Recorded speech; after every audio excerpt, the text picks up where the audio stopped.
Apakah jamur ini bisa dimakan? Dia tidak peduli. Yang penting perutnya kenyang. Apakah air sungai yang sangat kotor ini bisa diminum? Dia juga tidak peduli. Yang penting dahaganya hilang. Pria ini terkurung di sebuah pulau terpencil di tengah kota Seoul, Korsel. Kemarin, ia berada di sekitar jembatan itu, mencoba untuk bunuh diri. Namun entah bagaimana ia bisa terdampar di pulau itu. Nampaknya Tuhan belum ingin ia meninggal, dan ingin mempermainkan kematiannya. Ia pun tiba di pulau itu. Malah sekarang ia tidak ingin mati. Setidaknya karena ia terperangkap di sana. Ia tidak perlu melunasi utangnya yang banyak. Handphonenya juga rusak tercebur air. Tidak ada yang bisa mencarinya. Tak apa meskipun diare. Tak apa meskipun menderita. Siapa takut akan semua itu? Dia mengambil kayu untuk menyalakan api. Setelah mencoba selama setengah jam, ia menyerah. Kemudian menyalakan rokok dengan pemantik. Dan beristirahat. Ternyata di pulau itu, banyak sampah yang dibuang orang tidak bertanggung jawab dari atas jembatan. Banyak peralatan sehari-hari. Ia pun menarik sebuah perahu bebek terbengkalai. Lalu mengisi bagian dalamnya dengan rumput. Sekarang ia memiliki ranjang. Tak perlu ditanya, pasti lebih lembab daripada kamar kos. Namun pria itu mulai gusar. Setelah makan jamur hidup untuk sekian hari, ia merasa sangat hambar. Dia ingin makan daging. Namun, setelah berburu ikan, menangkap burung, memanjat pohon, tak satu pun yang ia dapat. Dirinya yang malang, hanya bisa menikmat jamur hambar itu. Sampai suatu hari, ia keramas di pinggir sungai. Saat sedang keramas, muncul beberapa ikan mengapung di permukaan sungai. Ternyata mereka keracunan sampo pria itu. Akhirnya, malam itu ia pun bisa makan ikan bakar. Meski ada sedikit rasa samponya, namun ia tetap memakannya dengan lahap dan puas. Bahkan sampai ke tulang-tulangnya. Tengah malam, ada seekor burung diam-diam memakan tulang ikan sisanya. Paginya ia melihat burung itu telah mati keracunan. Baiklah, burung bakar nampaknya lezat juga. Meski tak ada rasa asin dari garam. Namun ia masih bisa merasakan rasa dari ikannya. Hidupnya semakin hari semakin borjuis. Beberapa waktu pun berlalu. Hidupnya semakin bergaya. Ia bahkan menggunakan buah pinus untuk bermain golf. Permainannya para konglomerat. Hari itu di hutan, ia menemukan sebuah benda. Sebuah bungkusan mie kacang. Ia melihat gambar mie kacang di atas bungkus itu. Muncul sebuah hasrat dari dalam lubuk hatinya. Dia ingin makan mie kacang. Setiap tidur ia selalu bermimpi tentang mie kacang itu. Wah, aroma dari mie itu benar-benar membangkitkan selera. Setelah terbangun, ia bertekad untuk membuat mie kacang. Ia memetik beberapa tumbuhan, mengambil setumpuk rumput yang entah jenis apa. Semuanya ia tumbuk, lalu menuangkan air, mengaduk layaknya membuat adonan.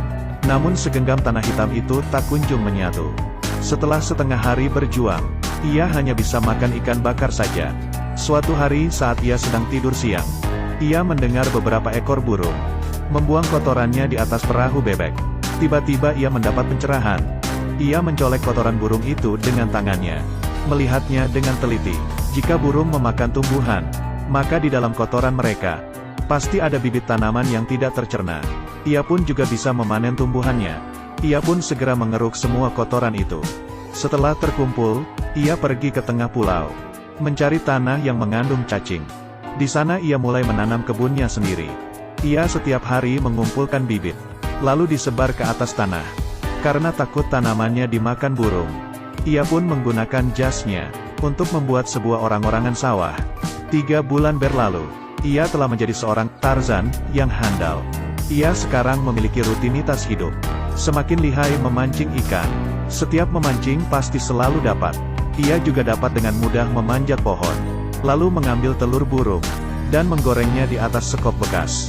Ia juga menggunakan kaleng bekas untuk menyeduh teh, menggunakan botol parfum bekas untuk mengambil keringatnya, dan meneteskannya di atas ikan.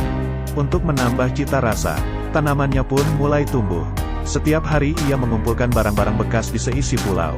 Siapa tahu ada sampah yang dibuang orang, dan masih dapat dipakai.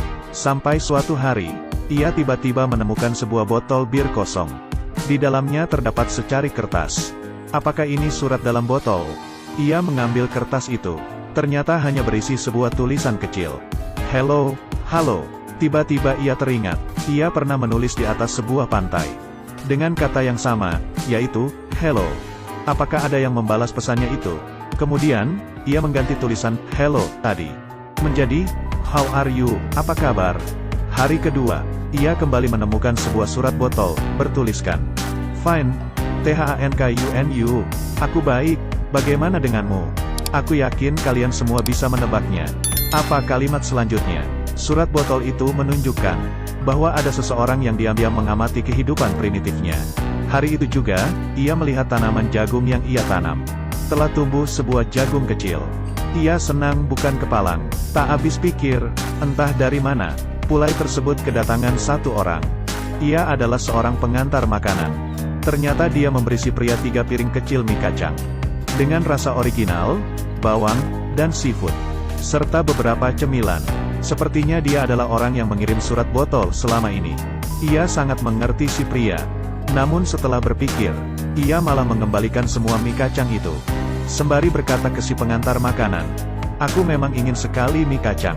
Namun jika keinginan itu mudah untuk didapat, maka sudah tidak ada nilainya lagi. Hari berikutnya, ia kembali mendapat surat. Di atasnya tertulis, IAMSORRY, maaf. Waktu pun berlalu. Semua hasil kebunnya telah panen. Ada timun, jagung, kacang kedelai, cabai. Ia mempreteli jagung itu, menumbuknya hingga halus, lalu tambah air dan mengaduknya. Menggunakan botol surat tadi untuk menggiling adonan. Kemudian ia potong menjadi sehelai mie. Lalu direbus. Lalu ia menggali sebuah bumbu mie kacang yang telah lama terkubur. Dan ditambahkan ke atas mie. Sebuah mie kacang dari pulau terpencil. Kini siap disantap. Sembari mengaduk, ia pun terisak. Dan setelah menyantap mie buatannya, air matanya pun mengalir. Keinginannya pun terwujud sudah. Sembari makan, pria itu menangis terharu.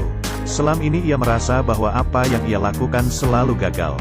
Namun sekarang, ia berhasil mewujudkan sebuah mukjizat yang hebat. Saat itu juga, dari kejauhan, seorang wanita menggunakan lensa kameranya, mengabadikan momen mengharukan pria itu.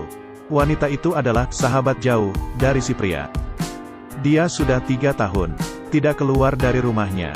Kamarnya yang remang-remang, terisi penuh oleh sampah. Hidupnya benar-benar tidak lepas dari rumah. Ia bangun jam 8 pagi. Sarapan makanan kaleng dengan 172 kalori. Jalan 3000 langkah di depan dinding. Jam 9 buka komputer dan online. Jam 12 setelah ibunya keluar rumah. Lalu ia pergi mandi. Siang hari ia menyantap sebuah roti dengan 525 kalori. Kemudian berjalan 6000 langkah. Lanjut online sampai malam. Kemudian tidur jam 9. Setiap hari ia tidur di atas tumpukan bubble wrap. Ranjangnya berada di dalam lemari. Kadang saat ibunya bertanya mau makan apa, dia menjawabnya melalui SMS. Lalu ia kirim ke ibunya. Masakan ibunya diletakkan di depan kamarnya. Setelah ibunya pergi, barulah ia mengambil makanan itu. Ia juga memiliki sebuah kamera yang sangat panjang. Di Seoul, setiap tahun diadakan latihan pertahanan udara 2 kali. Dan saat itu semua mobil yang melintas harus berhenti. Wanita itu menggunakan kameranya untuk melihat keluar. Itu adalah rasa penasarannya terhadap dunia luar belakangan ini. Namun suatu kali, ia melalui lensa kameranya, melihat ke arah sebuah pulau yang tidak pernah ada orang sebelumnya. Ternyata ada sesosok pria di sana. Dan ia sedang ingin bunuh diri. Ia mundur sembari terkejut, tidak berani melihat. Malam itu adalah insomnia pertamanya. Karena tidak tahan, ia kembali melihat kameranya, melihat bahwa pria itu masih hidup. Ia pun lega. Sejak itu, setiap hari ia selalu memperhatikan semua gerak-gerik pria di pulau itu. Melihatnya menarik sebuah perahu kapal. Melihatnya menulis hello di atas pasir. Tertawa dengan kotoran burung di tangannya. Sepanjang hari mencium bungkusan mie kacang. Setelah memperhatikan beberapa bulan, muncul sebuah niat dari hatinya untuk berbicara dengannya. Akhirnya, wanita itu mengumpulkan keberanian dan membuat sebuah surat dalam botol. Di tengah malam, saat orang tuanya tertidur, ia diam-diam pergi ke atas jembatan, lalu membuang botol itu ke atas pulau. Setelah menunggu 3 bulan, si pria baru menemukan surat botol itu, lalu membalas suratnya dengan menulis, "How are you?" Ia sangat senang, tidur pun sambil tersenyum. Keduanya mulai berkomunikasi dari jauh. Ia pun jadi lebih banyak menghabiskan waktu di luar, melihat indahnya kehidupan. Karena mengetahui pria itu ingin makan mie kacang, ia pun menelepon seorang kurir makanan untuk memberikannya mie kacang. Tak disangka ia malah menolaknya. Pesan yang dititipkan pria itu kepadanya berisi, mie kacang memang menjadi harapannya, tapi ia tidak enak hati untuk menerimanya. Wanita itu sudah lama tidak mendengar kata harapan. Keesokannya, setelah sekian lama ia pun keluar dari kamar dan berbicara kepada ibunya, meminta ibunya untuk mengumpulkan beberapa bibit jagung. Sejak itu, ia mengikuti si pria, bersama-sama menanam jagung. Benih si pria pun tumbuh menjadi sebuah jagung, dan akhirnya bisa menikmati mie kacang. Melihat tangis haru si pria, ia pun ikut terharu, sembari meraba foto pria itu. Malam itu ia tidak tidur di dalam kamar. Ia tidur di bawah sinar bulan.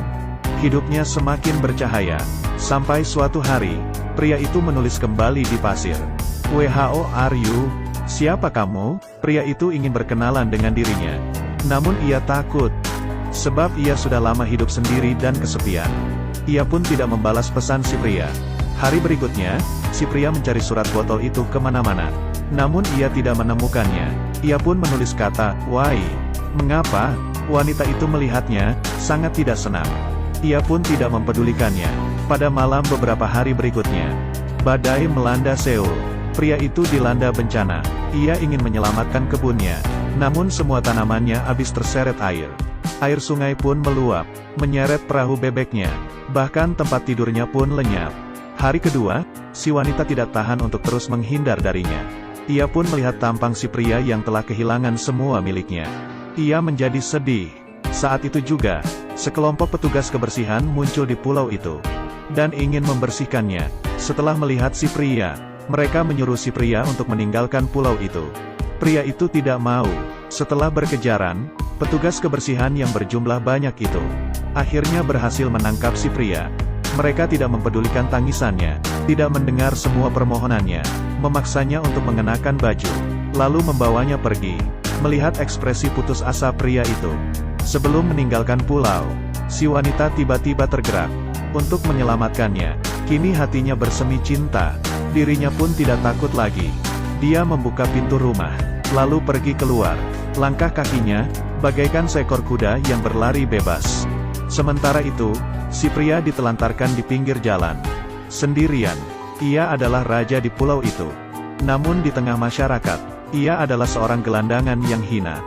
Ia melihat sebuah gedung berlantai 63. Di sana pernah menjadi tempatnya untuk mengakhiri hidup. Ia pun menaiki sebuah bus, kembali pergi ke gedung itu. Ia mengambil dompet lamanya, menempelkan kartu di mesin, dan ternyata berhasil. Ia pun menangis sambil tersenyum. Sedangkan si wanita masih terus berlari, melihat jejak sepatu pada botol. Mendengar dari orang sekitar, ia tahu bahwa di dalam sebuah bus, ada seorang lelaki gelandangan yang aneh. Ia pun mengejar bus itu. Namun bus itu telah jalan. Ia tidak bisa mengejarnya, hanya bisa terhenti lalu menangis. Ia tidak berhasil menyelamatkan pria itu, dan tidak ada orang yang bisa menyelamatkan dirinya. Ia pulang sambil menangis, berjalan seperti mayat hidup. Tiba-tiba, alarm pun berbunyi. Ini adalah latihan pertahanan udara. Dan saat pelatihan, semua mobil harus berhenti. Dia pun kembali, memunculkan raut wajah tersenyum, dan mengejar pria itu lagi. Akhirnya, ia berhasil naik ke bus itu. Di tengah penumpang yang tercengang melihatnya, ia melihat sosok pria itu yang sedang berlinang air mata. Ia berjalan perlahan menuju pria itu. Berbicara padanya, ia menggunakan bahasa Inggris memperkenalkan dirinya. Lalu bertanya pada si pria, "Who are you? Siapa kamu?" Mendengar perkataan itu, si pria pun tahu bahwa ia adalah sosok yang selama ini bertukar surat dengannya. Pria itu melihat wajah si wanita. Ia pun tersenyum. Setiap manusia memiliki sebuah pulau kecil di hatinya.